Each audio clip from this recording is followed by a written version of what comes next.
Can't complain about my job. I've got my coffee, this beautiful view, Cabarita Beach on the Tweed coast. How lucky am I? Don't tell my friends, I work very hard. I'm Aleisha and this is the Cellar Door Australia.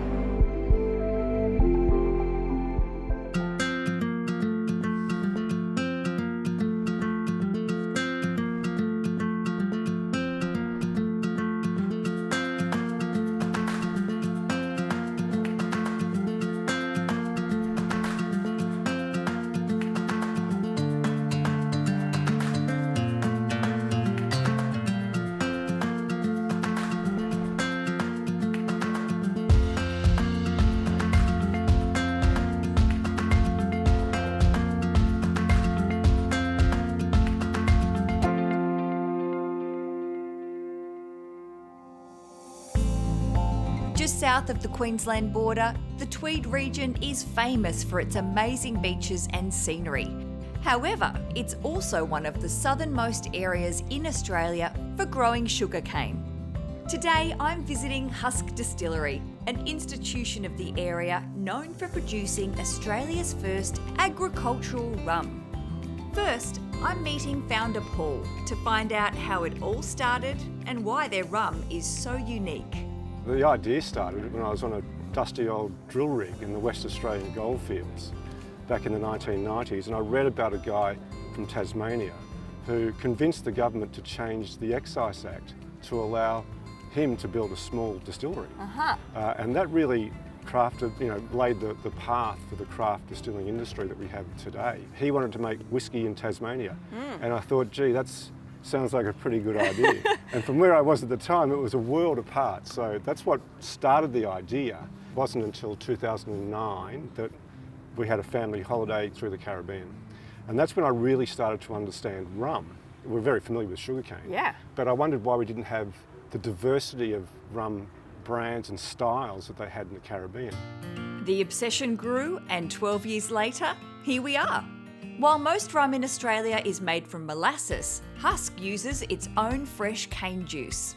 Fresh cane juice can only be made for a very short season, so it has to be made in a region that grows cane very nearby. It can only be done for 5 months of the year, which is when the cane's harvested. You can't store it, you can't really transport it any distances, because as soon as you cut that stick, the wild yeast and bacteria that are in the soil and on the leaves of the cane start to ferment the juice. But the payoff is that you get a much more vibrant, complex cane spirit, which is worlds apart from the other spirits that are on the market. And then when you age that character develops in different ways. So how is agricultural rum different to molasses rum? It's not as sweet as the molasses rums, but it does have this complexity. It's got the character of the place where it's grown. And it's really about the soil, the geology, the water, the climate, but also the people and the way that you make things. People haven't experienced this style of rum in Australia before, and for the last 10 years we've been pioneering this new style of rum, and we call it Australian cultivated rum. Agricole rum is a French term that's protected by EU legislation, so we've said, well, we want to have our own sort of mark. Take that, Europe! We've got our own. A healthy dose of naivety at the start of all this, and it's been a wild journey. That's how all the best businesses start, Paul, when you have a healthy dose of naivety and then go, what have I done? I think you've got to have that. Before I go any further, I think I'll need a little taste. So I'm heading into the barrel room where head distiller Quentin will walk me through a couple of staples.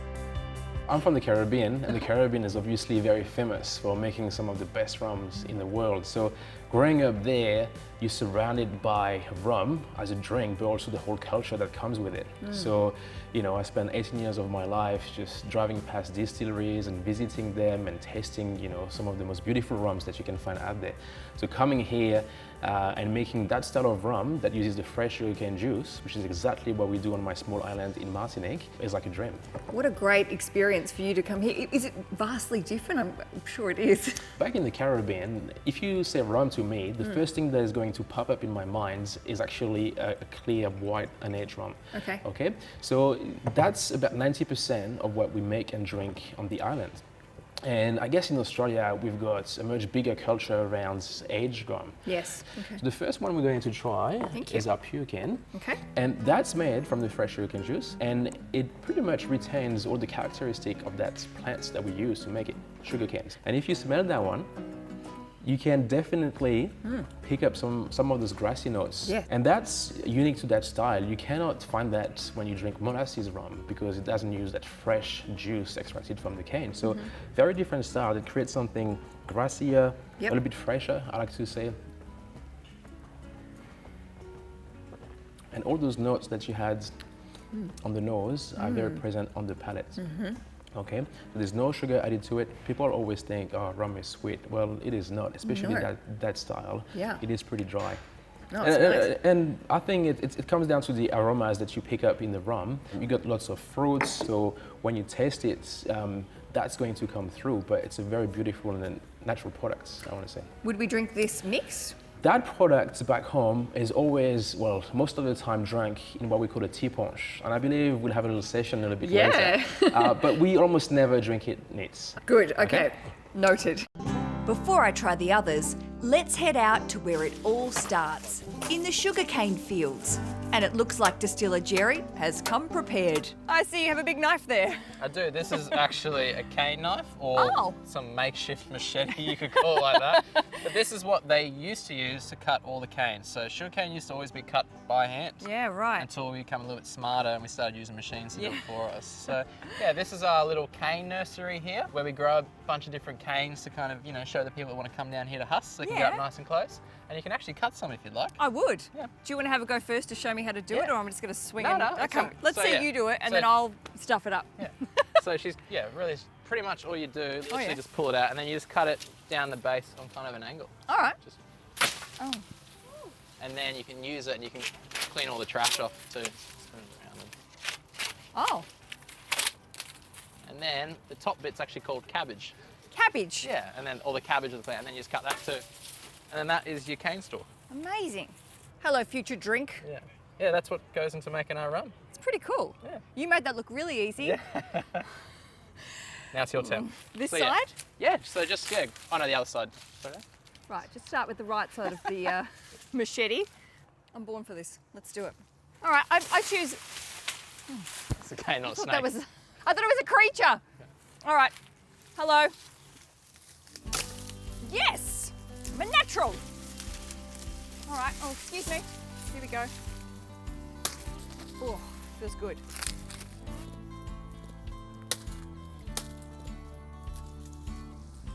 And there's still a bit of this. Like I'm a cane professional. That's a solid bit of cane. Yeah, that's it. So if we clean up the cane, Yep. take all the skin off, Yep. you can actually chew on that and it'll be really sweet. Can I? Here we go. All right. Whoa. Oh, it's nice. Yeah. It is obviously sweet. It's sugar. It's good. Yeah, it's good, isn't it? I feel like we could be good survivalists. The cane is cut, now to make the juice. And a cheeky cocktail. Now we're going to crush the cane. Yeah. This is how you make it. This goes through this tiny machine. This is the Yeah, whole everything business. does, yeah. All right, so I'm going to Yeah, so just feed it shove through it in. there. Hello. Oh. And then it'll grab it and you'll hear that nice cracking noise. Oh, I hear it. And in a few seconds, we're going to start getting fresh cane juice. And Quick. I'll put these glasses under here when Yes. it comes out. Yes. Here it comes. Here it comes. Here it comes. Make me a drink. There we go. Ooh. I love it. That's fresh cane juice. Great. I'll be able to fill this glass up on it. Oh, it's good. No, you do get quite a lot out of it. Yeah. Gosh, drink a whole glass of cane juice, you'd be climbing the walls. Yeah, there's a lot of sugar in it. That's why you got to put rum and lime in there too. Good. Vibrant colours. Beautiful. Cheers. Cheers. You're welcome. Woo! So that's beautiful, grassy, sweet. It's grassy, yeah, that's a Yeah. really good, it's very sweet, but not unpleasant. No, but what makes it more pleasant is the rum that goes into it. Yes, it Let's do does. that. All right, go on. So, that sugarcane juice is what makes this product Right. in the end. So let's give it with some sugarcane Let's juice. do it, let's do it. We're on the farm, so free pouring's very acceptable. I support you. And then a bit of lime is what tops it off. Okay, shall I do a little squeeze for you? Thank you. Thank you. Oh, I can smell that. Cheers. Cheers again. yeah. Oh, that's good. Balances out the sweetness of the Yeah. sugarcane juice. It's not at all like before. It was like, go me a little bit of this. Let's have another one. Yeah. Oh, I'm into that. It's good, hey? Yeah. So I can take one of these home. Of course you can. As Start long as you my- cut enough cane to take home with you. You're right. Thank you so much, Jerry. This has been You're great. I'm suitably warmed up. Don't go anywhere. There's plenty more to see after the break.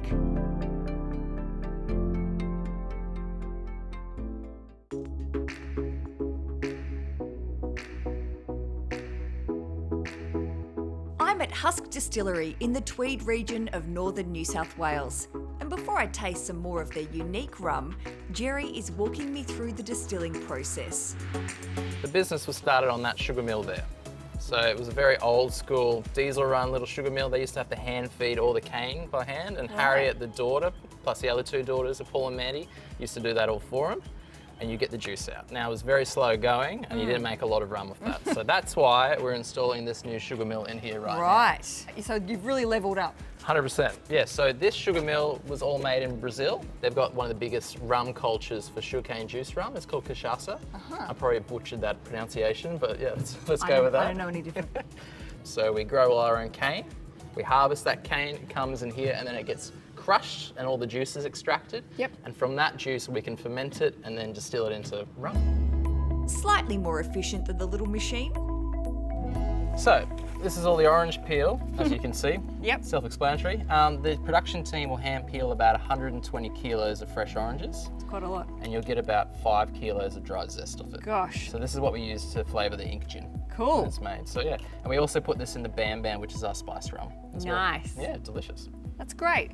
It's nice to see it all just laying out in this hot Yeah. sun. Way better than using electricity. Yeah. Before the rum was in full production, Husk made its mark with gin. But not just any gin. Enter ink gin. I recognise what's going on here, but tell us, just to make sure it's correct. Yeah. So it's not a big kettle. It's not where we make our tea and coffee in the Good. morning, but it kind of is at the same time. So that big still behind us is what powers everything. That's what makes all our spirits. So she's a 6,000 litre copper pot still. I love seeing this because it is like an old school thing. It's just they've gone, right, this works, we're going to stick to it. Yeah. Obviously the technology's probably improved, but it just looks like it's from yesteryear. Yeah, so pretty much the still actual design for a pot still, which is that shape, hasn't really changed much in the last couple hundred years. So It's pretty cute. yeah, it's really nice, yeah. Can I go touch it? Let's go upstairs and touch it. All right, come Yeah. on. Yeah, so it's all steam powered next door. We've got a big steam boiler. Right. That pumps boiling hot steam through here. And then it's kind of like a radiator or like a heating system inside of it. And that is what heats up all your fermented juice or your gin base and boils it for us. From my experience, botanicals come into play. Yep. How are they incorporated Incorporate in that. Yeah, that's a good way. Kind of like that pretty much, boiled away. So we fill the pot full of neutral grain alcohol, and then we actually grind up all our botanicals, and we literally put them into pretty much big tea bags like this. Right. So they all fill that. There's about 15 of these bags that go inside of that pot. You just pop them in. Literally pop them in time to a rack, and Yep. it's just like making a big tea, like a Great. 6,000 litre alcoholic tea, pretty much. A really delicious tea. Rum is your thing, so is it also made in this? It is. So we ferment all our fresh sugarcane juice in these big fermenters in front of us. Takes about 4 to 5 days to finish fermenting, and then you have a product called wash. It's like a sugarcane beer or cider in its most simple form, if I want to explain it like that. Yep. But we want to make it a lot higher in strength and alcohol, and you do that through distillation. So Okay. that's what the pot does. Love it, it's magical. So these things, they're called a butterfly pea flower. They are grown predominantly in Thailand and Vietnam. Yep. They love subtropical heat. And this is what dyes our gin that beautiful blue purple Right. colour. So what we do is we sit quite a few kilos of these flowers, I won't tell you exactly how much, that's our secret, Trade secret. in that clear gin, and it Yep. will dye it blue in 24 hours. Fantastic. Yeah, and then the really interesting thing about these flowers is they're pH sensitive. So when you add something really acidic into our gin, it will actually go from this blue colour to like a blush pink. So tonic water is acidic, so is lemon and lime. What a party trick. Yeah, I know. It's just Literally. it's like a Houdini trick. Yeah, it is. Lucky for me, Quentin has it all set up outside.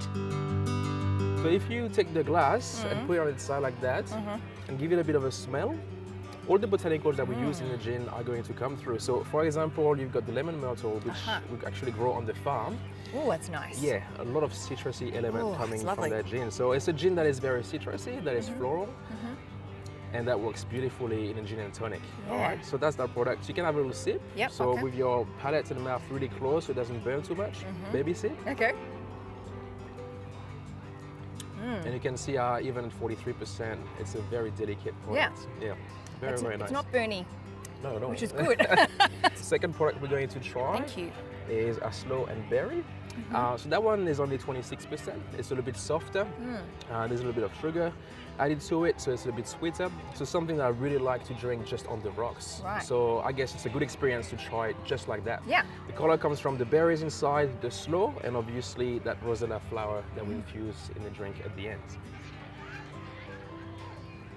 Ooh. So it's round. Ooh. You got a little bit of acidity coming through as well from the berries to balance like the that. sweetness. So really nice. Now we are going to make a drink out of them. Great. All right. So Yes.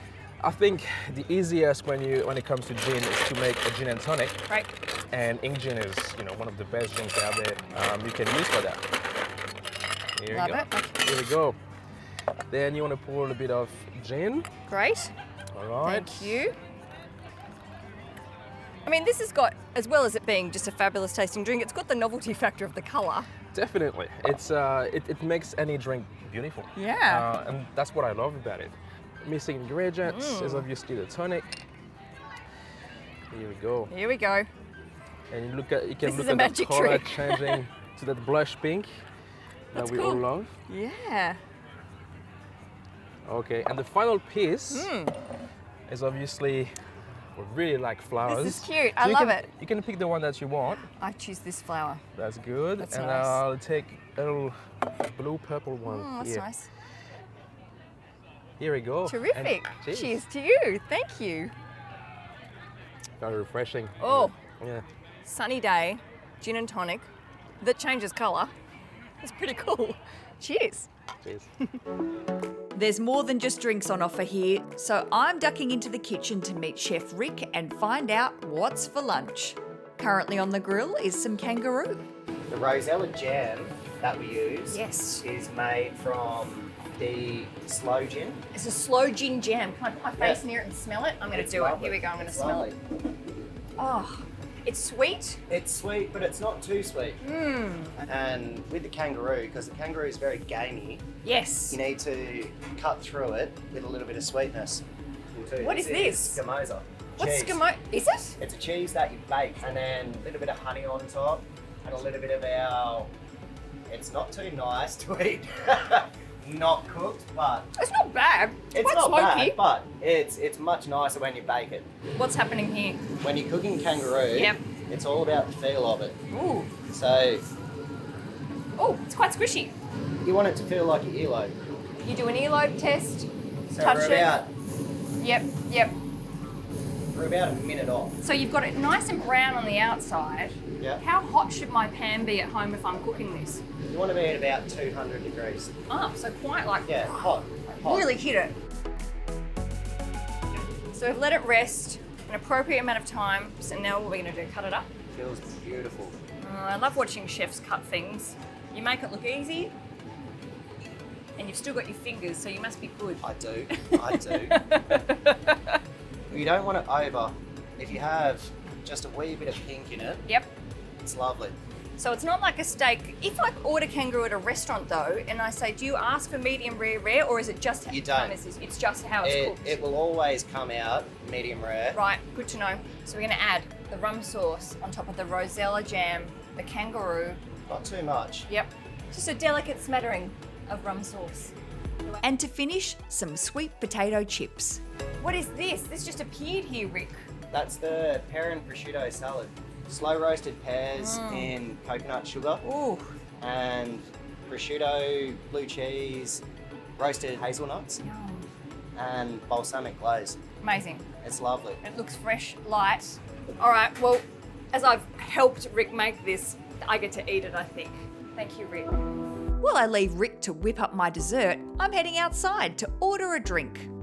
Well, I learned a lot in the kitchen. Rick did most of the work, but I'm pretty happy with the result. And I've ordered myself a cheeky cocktail. It's called Farmer Wants a Tiki. Everything is made on site, and it includes Husk pure cane, homemade falernum, coconut pineapple lime, and bitters. Yes, please. There'll be more of the Cellar Door Australia after this.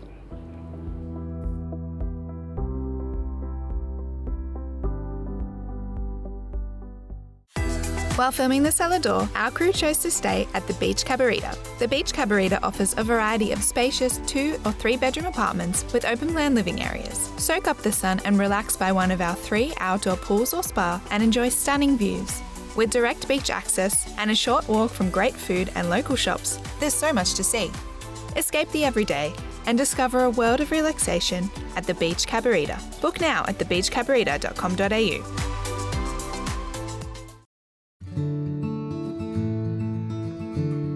There's still more to try, so it's into the barrel room with Quentin for the aged rums. We have a 5 years old, and we have a blend of 3 different barrels. An ex-port barrel, an ex-bourbon barrel, and also a brand new American oak barrel. And all those different barrels are going to give unique characteristics to the final product. Great. So definitely very different from that other product. Heavier smell. Heavier smell, all the characteristics from the barrel, so you've got a little bit of vanilla, a little bit of caramel coming through. So that's your, typical sipping rum. So you can have that on the rocks, you can have that just nits, as we're having it now.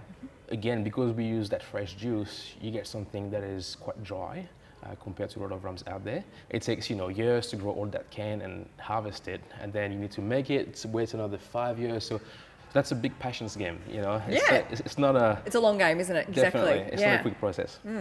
So for the last one, we'll try something quite different to everything that we tried before, and that's a spice rum. Okay. So spice rum is not a big thing back in the Caribbean. Like I said, most of what we drink is unaged, and sometimes we have a little bit of aged rum. Spice rum is very big though here. So what we did for that one, I really wanted to create a spice rum that was starting from a very good base. I just added spices to complement that taste that was already beautiful. And the way we spice the rum is very natural as well. So some of the botanicals that we use, actually forage them around the farm, like for example, the native ginger. And then we infuse that in the aged rum. So it's a very natural process that takes up to 3 months for the infusion, after obviously years of aging. And then you naturally extract all that flavor from those whole botanicals, and then pretty much reduce it to bottling strength and enjoy that beautiful product. I'm excited. I love a spice rum. Yes. Yeah. When I made that product for the first time, because I was using whole botanicals, it drew a little bit of bitterness out of those botanicals, fresh ginger and all of that. So, and I remember being on the phone to my mum, who's still back in the Caribbean, and I was sharing that with her, and very innocently, she just said, well, whenever I cook something and it's a bit bitter, I add a pinch of salt and it balances things out. Well, Mum's clever. Always, mum is always right. Yes. So that's what I did for the products, and it worked. So to this day, we added a bit of salt in each bottle, and then that makes it that extra special. Quentin's mum. I That's love it. it. Good on That's her. Yeah, that's beautiful. This is gentle enough to definitely drink on its own. Yeah, and Paul, our founder, that actually drinks that one just on the rocks with a slice of orange, and that's one of his favorite drinks. Nice. So if you don't like rum, it's probably because you haven't found the right one or the right way to drinking it. Yeah. But there's a rum out there for you. Well, I've heard a lot about the tea punch. Let's do that. It's finally tea punch time. Tea punch is a very traditional way to drink white rum made from fresh juice in the Caribbean, and that's what we're going to have now.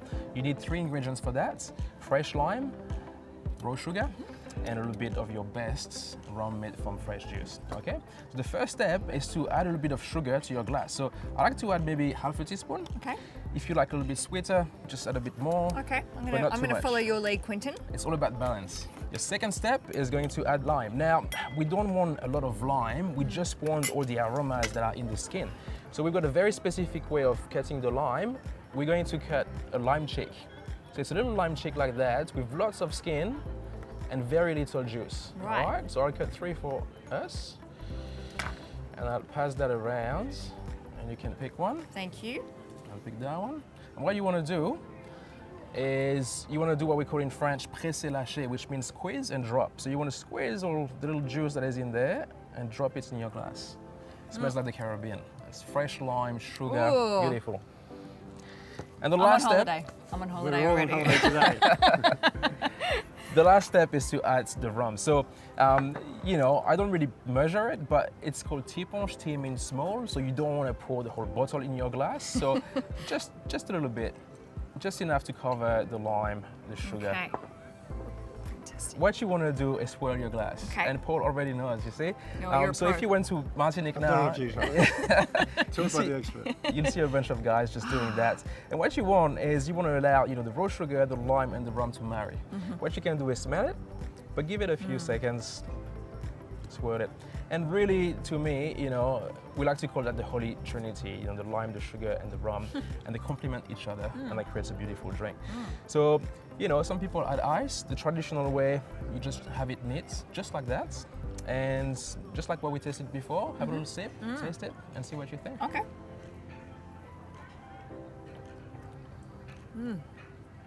Woo. That's tasty. The taste of the Caribbean. Well, the That's taste of it. the tweed.